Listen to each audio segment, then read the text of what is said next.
ओम नमो सद्गुरु निर्गुणा, पार नाही तव गुणा, बसोनी माझ्या रसना, हरिगुण वर्णवी, हरिगुण विशाळ पावन, वंदवी तू कृपा करुण, मी मूढमतीन म्हणून जीव भावितसे, तुमचा प्रसाद झालिया पूर्ण, हरिगुण वर्णीन मी जान, एका वंदितसे चरण, सद्गुरूंचे आग्रे। सद्गुरु माता सुदीक्षा सविंदर देवजी महाराज की जय। निरंकारी राजमाता गुरुवचन अवतार की जय।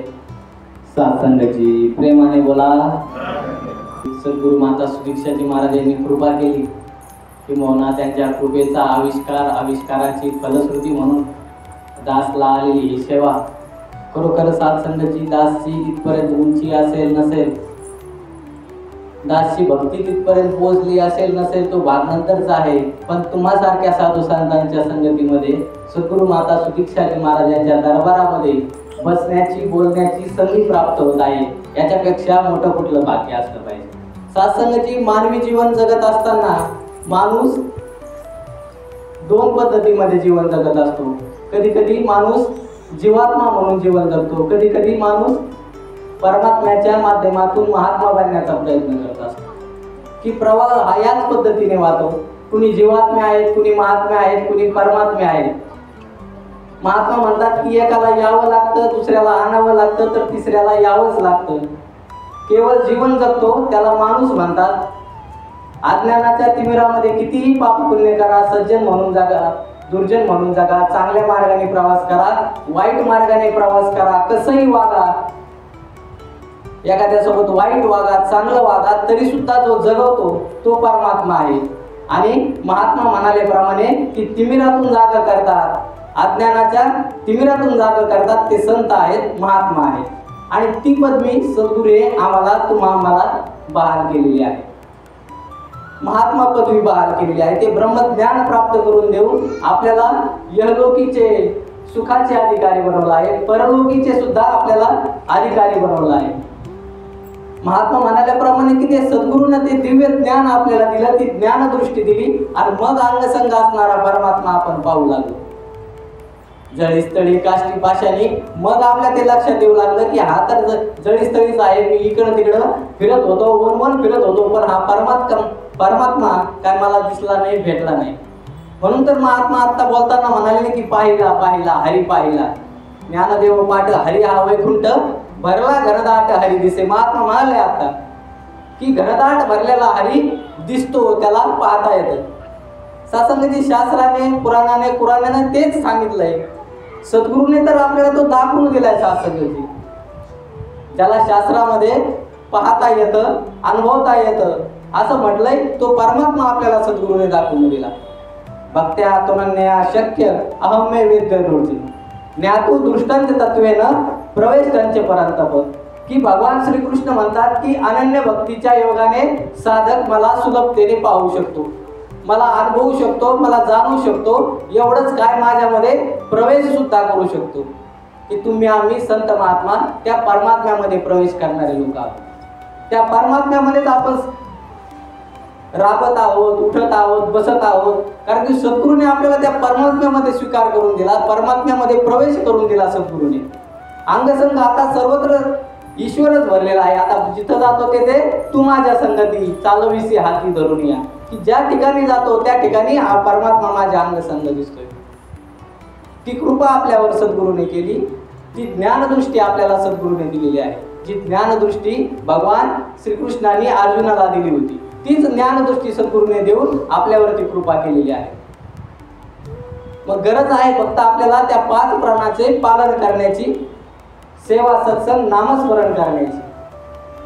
सत्संगाची जोपर्यंत हे सद्गुरूने सांगितलेले हे मार्ग आपण अवलंबत नाही, तोपर्यंत आपल्या खऱ्या भक्तीला सुरुवात होणार नाही। ज्याप्रमाणे घरामध्ये टीव्ही असतो, आता टीव्ही जर आपल्याला पाहायचा असेल सत्संगाची तर आपण दुकानातून टीव्ही आणतो, टॅबलावर मांडतो, तर टीव्ही आपल्याला पाहता येईल का?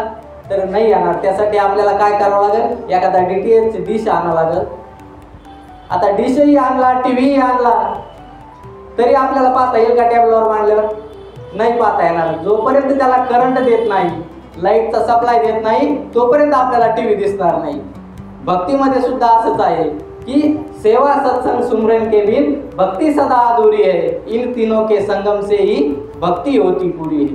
जोपर्यंत या तिन्ही गोष्टी मिळून येत नाही तोपर्यंत खऱ्या भक्तीला सुरुवात होणार नाही. एक जरी गोष्ट आपल्याकडून पाठीमागे राहत असेल, किंबहुना होत नसेल, सेवा होत असेल, सत्संग होत असेल, पण नामस्मरण जर होत नसेल तर ती भक्ती पूर्णत्वाला जाणार नाही. या तिन्ही गोष्टी ज्याप्रमाणे गरजेच्या आहे सत्संगाची, त्याप्रमाणे सेवा सत्संग सुमरन या तिन्ही गोष्टी भक्तीमध्ये गरजेच्या आहे सत्संगाची. आणि 5 प्रणाचे आपल्याला पालन सुद्धा करणं गरजेचं आहे सत्संगाची. जोपर्यंत पालन करत नाही तोपर्यंत आपल्याला त्या खऱ्या भक्तीचा अनुभव घेता येणार नाही. सत्संगाचे आपल्याला प्रण सांगितले. पहिला प्रण सांगितला तन मन धन हे देवाचे. दुसरा प्रण सांगितला जातीपातीचा अभिमान करायचा नाही. तिसरा प्रण सांगितला खाण्यापिण्याचा वसनाचा अभिमान करायचा नाही, किंबहुना एकमेकाला तुच्छ लेखायचं नाही खाण्यापिण्यावरून. चौथा प्रण आपल्याला सांगितलाय की गृहस्थामध्ये राहायचंय, साधू फकीर बनून समाजावर बोज बनायचं नाही. आणि 5वा प्रण सांगितलाय की सद्गुरू कडून मिळालेलं ब्रह्मज्ञान आपल्याला ते उघड करायचं नाही गुरु आज्ञेशिवाय. सत्संगाचे आपल्याकडून 4 नंबरचा, 5 नंबरचा, 3 नंबरचा प्रण पाळला जातोय, पण 1 नंबरचा आणि 2 नंबरचा प्रण पाळला जातो. नाशिवान आहे हे सगळं, देह नाशिवान आहे हा. आणि हा गुरुच्या चरणावर आपण नुसता ठेवला आहे, पण ते समर्पित केला नाही सत्संग. जोपर्यंत समर्पित करत नाही तोपर्यंत खऱ्या भक्तीला सुरुवात होणार. जे उघडं परब्रह्म आपल्याला सद्गुरूने दाखवलंय, अंगसंग परमात्मा दाखवलाय, अगदी जळीस्थळी आहे, आपल्या प्रत्येक कार्यामध्ये तो आहे सत्संगाची, आपल्या अंगसंग आहे तो परमात्मा. आपल्याला ते उघडं परब्रह्म दाखवलंय. आज दुपारी महात्माचे विचार श्रवण करत होतो. महात्मा म्हणते जर माझे हात शरीरापासून वेगळे केले तर बाकी खाली काय राहील? बाकीचे अवयव राहतील. पण एक एक अवयव मी कमी केला, हात कमी केले, पाय कमी केले, जीभ कमी केली, कान कमी केले, डोळे कमी केले, हे सर्व काही कमी केलं सत्संगाची. खाली जे काही उरणार आहे ते काहीच नाही, जे आहे ना तोच परमात्मा आहे. एका फकीरानं रामदास स्वामीची परीक्षा घ्यावी म्हणून त्यांचा एक दूत, त्या फकीरानं आपला दूत रामदास स्वामीकडे एक भांडं घेऊन पाठवलं आणि सांगितलं की हे भांडं भरून ब्रह्म घेऊन ये. तो दूत गेला आणि भांडं भरून एवढं ब्रह्म द्या म्हणे. तर रामदास स्वामी त्यांना आल्या पावली पाठीमागं लावलं म्हणे आधी हे भांडं जे आहे ना हे रिकामं करून आणसा. अज्ञानी दृष्टीला जे भांडं रिकामं दिसत होतं सत्संगाची, सद्गुरूच्या कृपेने आम्ही ते भरलेलं पाहता. ते भांडं भरलेलं आहे. ज्ञानदृष्टीने जर ते भांडं पाहिलं सत्संगाची, ते पूर्णपणे ब्रह्माने भरलेलं आहे सत्संगाची. एक कुटुंब होतं सत्संगाची, 7-8 लोक राहत होते. 3 मुलं होते, वडील होते, 3 मुलं, 3 सुना आणि सासू सासरे, असा परिवार होता सत्संगाची. प्रेमाने बोला. आणि ज्याचं त्याला काम फिक्स करून दिलेलं होतं. आता परिवार मोठा म्हणलं की जे त्याचे काम त्या परिवारामध्ये नेमून दिलेले असतात. जी छोटी सून होती सत्संगाची, तिला स्वयंपाकाचं काम होतं, भाजी करायची, पोळ्या करायच्या. 2 नंबरची मधली सून जी होती तिला धुणे भांडी करायचे काम होतं. आणि मोठी सून होती तिला शेतात काम करायचं नेमून दिलेलं होतं सत्संगाची. आणि सासू जी होती तिला काही काम करायचं नाही, तिने आपलं लेकरं, घरातले लेकरं सांभाळायचे, असं काही काम नेमून दिलेलं होतं सत्संगाची. पण एक दिवशी काय झालं, त्या छोटी सून जी होती तिची मैत्रीण गावामध्ये आली. तिला फोन आला मैत्रिणीचा आणि मग तिने स्वयंपाक केला, पोळ्या केल्या, भाजी केली. आता भाजी केल्याच्या नंतर भाजीमध्ये मीठ महिला मंडळी कधी टाकतात? भाजी शिजल्याच्या नंतर. आता तिला वाटलं 10-15 मिनटं वेळ आहे भाजी शिजायला. मग आपण काय करू? मोठ्या जाऊबाईला सांगू की तुम्ही थोड्या वेळी 10-15 मिनिटांनी भाजीमध्ये मीठ टाका. माझी मैत्रीण आली, भेटून येते जात. की त्या मधल्या सुनाकडे गेली, त्या जावाकडे गेली आणि म्हणाली ताई मी भाजी ठेवली म्हणे गॅसवर, 10-15 मिनिटांनी शिजन, तेवढं एक छोटंसं काम करा, थोडं मीठ त्यात टाका म्हणे. आता ती मोठी सून ती चिडली. तिने असं कसं मला काम सांगते? इतक्या दिवस मी काम केलं, तू ज्यावेळेस नव्हती त्यावेळेस मी एवढं सगळं काम करायची, सगळं घर हँडल करायची, आणि तू माझ्यापेक्षा लहान असून मला काम सांगते म्हणे.